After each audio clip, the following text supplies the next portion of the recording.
Hey guys, welcome to the first edition of This Week in the Premier League, where we discuss the best moments and news from each match week. Today I'm joined by Zane, and without further ado, let's jump right into this video. Last Thursday, the summer transfer window officially closed, with notable signings taking place on deadline day. Some of these signings including Kieran Tierney and David Luiz to Arsenal, Lo Celso and Sessegnon to Spurs, Ismail Assar to Watford, Alex Iwobi to Everton, and finally man bun stylist Andy Carroll back to his boyhood club Newcastle. So Zane, now that the transfer window is officially closed, I'm curious as to which clubs you believe made the best and most impactful summer signings. Yeah, no, I think there's a few to talk about. You have like Tottenham, Man City, Arsenal, and then also Everton, I think are like my top four. But if I had to pick one, I'd probably go with Arsenal. I am a little biased because I'm an Arsenal supporter, but I just think the signings of like Dani Ceballos, Pepe, Saliba, Tierney, and then finally David Luiz on transfer day. I think those are some good signings for sure, and one of the best transfer windows we've had while at the Emirates. All right, I'm gonna stop you right there. So I liked Arsenal's summer, but my major thing with Arsenal when I did my predictions video, the reason why I didn't have them in the top four was I felt David Luiz is a solid signing, but they didn't really make the move to make a move that helps fix their defense in a major way by signing a center back, which is their main issue. What do you think about that? Yeah, no, I definitely think, it's like you sign a center back for the sake of signing a center back because that's what everyone's been talking about. David Luiz is not a traditional center back, I would say. He plays the ball well, his passing is good, distribution is good for the most part. However, he is still, I would say, questionable on defense like Mustafi. Maybe not as shocking as Mustafi has been, but he definitely has a tendency to make mistakes, and he has in the past. So I think he's kind of a stall signing, maybe to hold off until the winter transfer window or maybe next summer.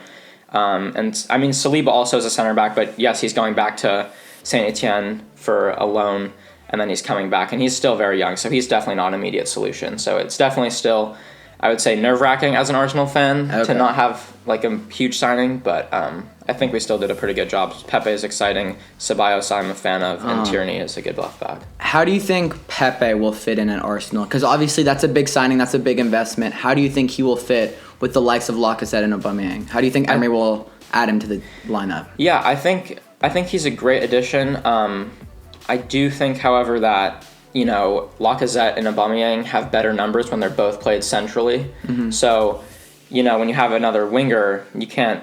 A 4-4-2 kind of diamond is not going to work with a player like Pepe. So, what system would you use? I think a 4-2-3-1 would be good. Okay.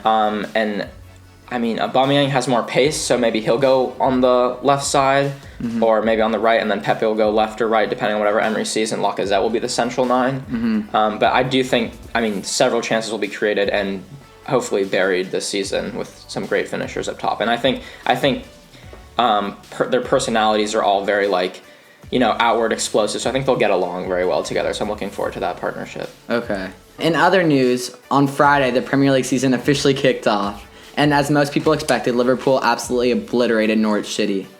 However, much more notably, Liverpool's goalkeeper and last year's Golden Glove winner, Alisson, exited the match in the first half with a calf injury.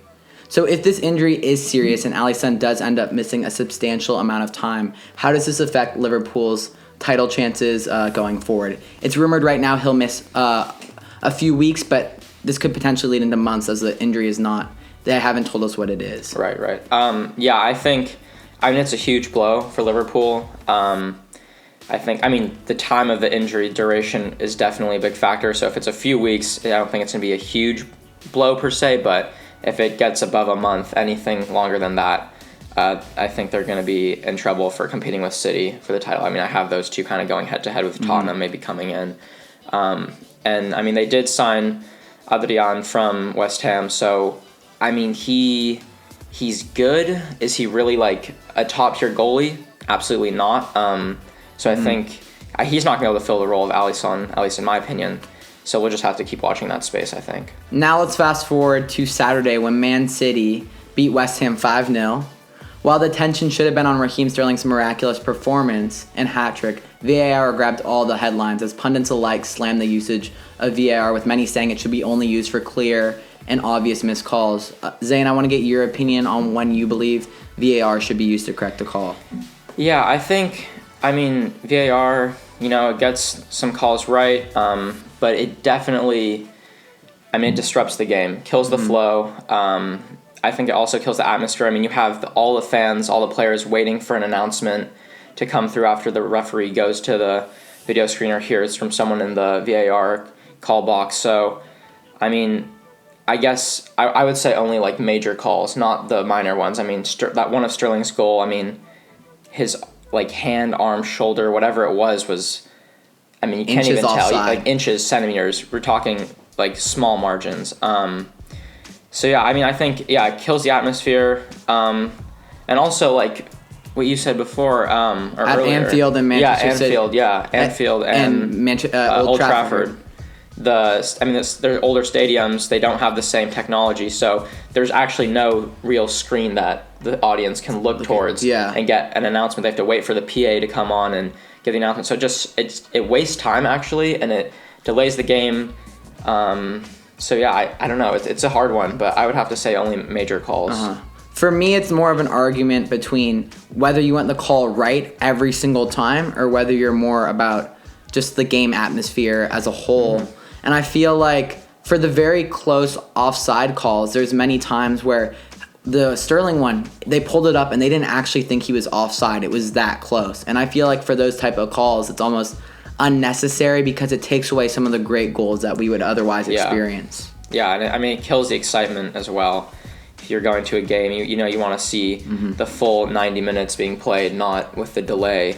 I mean, one of the reasons I like soccer so much is because there are no stoppages. Like there's no like commercials in between the first and second half. I mean, it's just not like constant playing.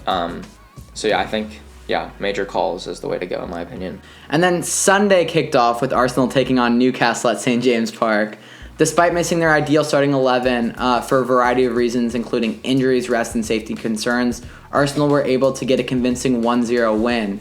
Shortly after the match, I had official confirmation the Premier League season had started as Arsenal Fan TV uploaded their first post-match fan interviews of the season. Roll that clip. Troops, Aubameyang.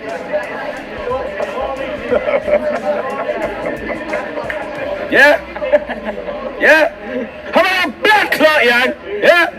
In the final match of the week, Manchester United took on Chelsea at Old Trafford. Despite being under a lot of pressure in the first 15 minutes, United ended up coasting to an easy 4-0 win, scoring 3 goals in the second half.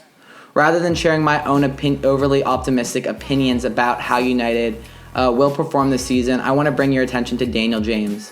21-year-old James joined United on a transfer from Swansea City this summer. He has impressed many United faithful since preseason, and after being subbed on in the 73rd minute, James scored on his first ever shot in the Premier League. His reaction is priceless, and regardless of whether your team won or lost this weekend, I think it's a great representation of how excited we all are for what is to come in the 2019-2020 Premier League season. Thank you guys for watching, and if you enjoyed this episode, make sure to drop a like and subscribe to support the channel. Let me know in the comments what your favorite moment was from Match Week 1. Finally, make sure to follow me on Instagram at the Fergie Time Podcast, where I live stream my post-match reactions and analysis. Thank you and take it easy. Peace.